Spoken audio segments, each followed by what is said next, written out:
In the previous podcast episode, we spoke about the coronavirus and the economics behind it. Today, I would like to discuss the possible social outcomes of the pandemic. To discuss this, we are going to rely on the greatest teacher of all, history.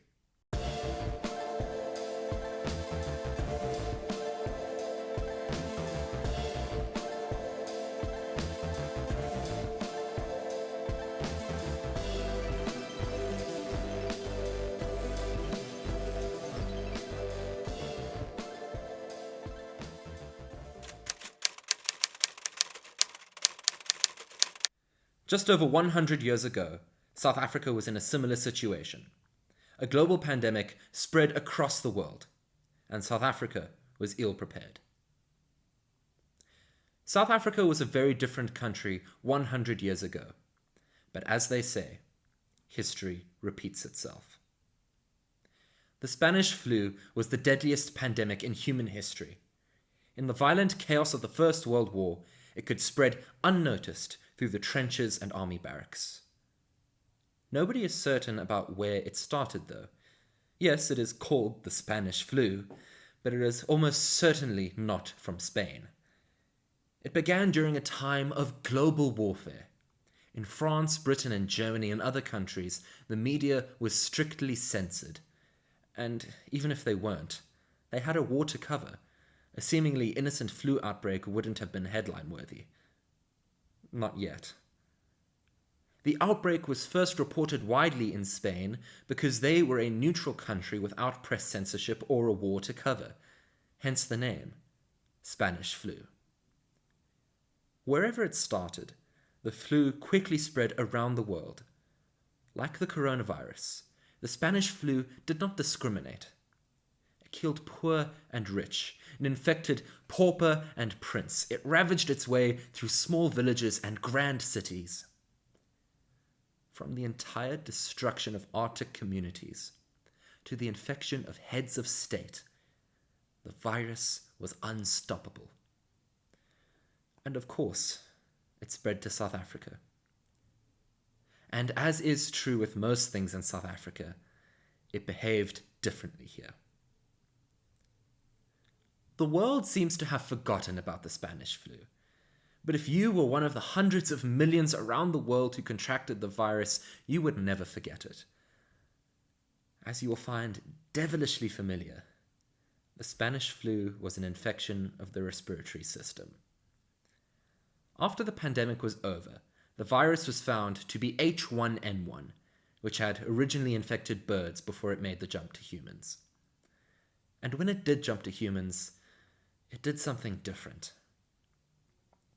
Unlike the coronavirus, which I'm sure you're all aware of, this virus did not focus only on the elderly and the immunocompromised. This virus was especially wicked because it killed the young, fit, and healthy of a society. That isn't to say that Covid-19 isn't also dangerous for young people. It is. But the Spanish flu was far, far worse. Spanish flu would come after you, the young, energetic adult who views my content.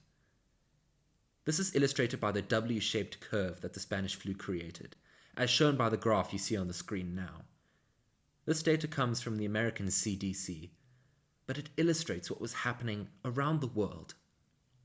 Yes, it killed the expected victims, the very young and the very old who had weaker immune systems, but it also killed the healthiest people of a society. Notice the W peaks at the 25 to 34-year-old age range. That is what made this virus so terrifying. If you caught the milder first wave of Spanish flu, you could expect chills, fever, fatigue, and other flu-like symptoms, and a long recovery. It could be worse.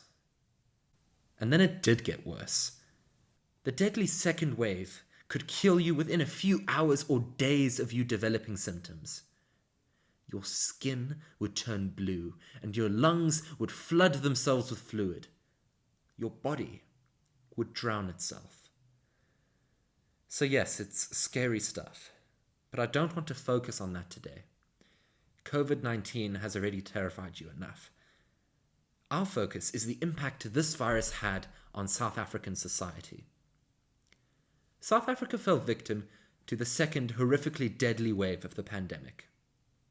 UCT's Professor Howard Phillips' research into the pandemic in South Africa estimates that 250 to 350,000 South Africans of all races died during the Spanish flu. Keep in mind that South Africa was a much smaller country then. In 1921, the country had only roughly 6.9 million people calling it home. At the upper end of the death estimate, that meant around 5.7% of the country's population was killed. Let's put that into perspective. If Spanish flu hit South Africa now in 2020 and behaved in the exact same way and killed the same proportion of people, it would kill around 2,875,000 South Africans. In using the racial classifications of the day, we can further break down the carnage. Among black Africans and coloureds, the Spanish flu had some of the highest death rates in the world. Professor Phillips describes it as the worst natural disaster in South African history. A lot of the available information on the Spanish flu comes from Professor Phillips' research, and I highly recommend you check out his findings for yourself.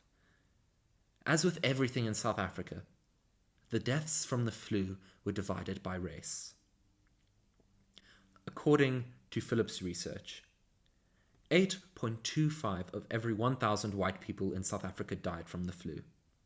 Compare this with 27.4 out of every 1,000 black Africans and 26 out of every 1,000 coloured or Indian South Africans. The flu also did not spread evenly throughout the country. The Cape was far worse hit than Natal or the then Orange Free State or the then Transvaal.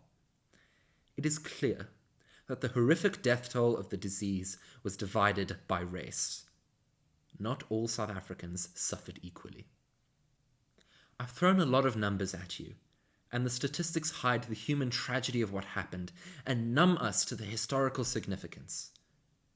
Included in those hundreds of thousands of dead were breadwinners, parents, soulmates, children, teachers, skilled persons the country would never get back. Seemingly overnight, a generation of orphans was created. Several prominent South Africans also died from the flu. I wonder how history would have turned if but one of them had survived. Several politicians in local government perished, as did the general manager of Santam, the vice president of the South African Labour Party, authors, academics, doctors, professionals the country would never get back. Again, we see racial inequality. The prominent South Africans I have listed are all white. That is reflective of how deeply unequal South Africa was then. A reflection of who counted as prominent. A reflection of who was counted at all. The Dutch Reformed Church saw the virus as the wrath of God, as punishment for a whole array of sins. The first Prime Minister of South Africa, Louis Botha, thought it was sent to teach English and Afrikaner whites to put aside their differences and work together. In the Transkei, witch hunting became commonplace. Some thought the virus was punishment for the First World War. The war did certainly help spread the plague. Others blamed the horrible living conditions faced by many South Africans. Disease could easily spread in the slums and mining hostels. Some still blamed the government and saw it as a conspiracy to kill off non-whites. The commission that the government founded to study the pandemic found that the virus spread along the railways. Official response to the aftermath of the virus was of course racialized. The state gave financial support to those who looked after white orphans, and white church congregations did the same. Little is known about what happened to the non-white orphans of the Spanish flu. The lack of information is an answer in of itself. Many were indentured as farmhands or as domestic servants, replacing their parents who had died. Some whites did find a sense of solidarity from the pandemic and helped non-white communities rebuild. But this was far from universal. It can be argued that the Spanish flu was one of the building blocks of apartheid. The high death rate suffered by black Africans and colored peoples due to their squalid living conditions was used as evidence that these people were prone to disease in the racist politics of South Africa. Non-whites were increasingly seen as a threat to the health of middle-class whites, and this was used to justify racial policy. Did the Spanish flu cause apartheid? Probably not, but it did further the tensions in South African society. It also exposed the deep inequality in South Africa. The victims who suffered the most from Spanish flu were non-whites who lived in crowded slums. The lesson we must learn is this: South Africa, despite all the progress we have made, is not that different from the South Africa that existed in 1918. The structural apartheid and racial inequality that existed then still exists today. The current pandemic we are facing may be a repeat of history, but it doesn't have to be. We must learn from the past. We must do better than we did last time. We know more. We have the benefit of history and of shared experience. South Africa has come a long way since 1918, and it has come even further since 1994. While we are still a deeply racialized and unequal country, this is an opportunity for us to prove that we are more united in our diversity than we are separated. We have a patriotic duty as South Africans to make sure that history does not repeat itself. Many South Africans, as they were in 1918, are incredibly vulnerable to pandemics.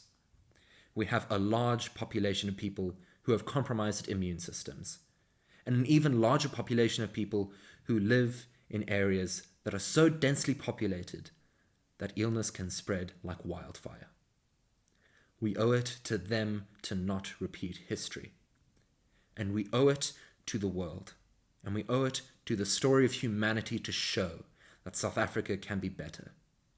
That we can be a beacon of light, of freedom, democracy, and human dignity. Stay safe during the rest of the lockdown. My name is Matthew Field, and this has been the Political Field Podcast. This research relied heavily on the work of Professor Howard Phillips of the University of Cape Town. I encourage you to read his findings for yourself.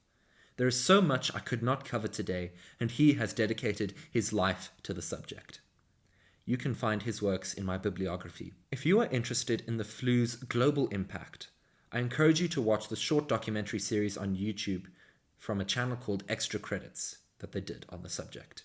You can also find that in my bibliography.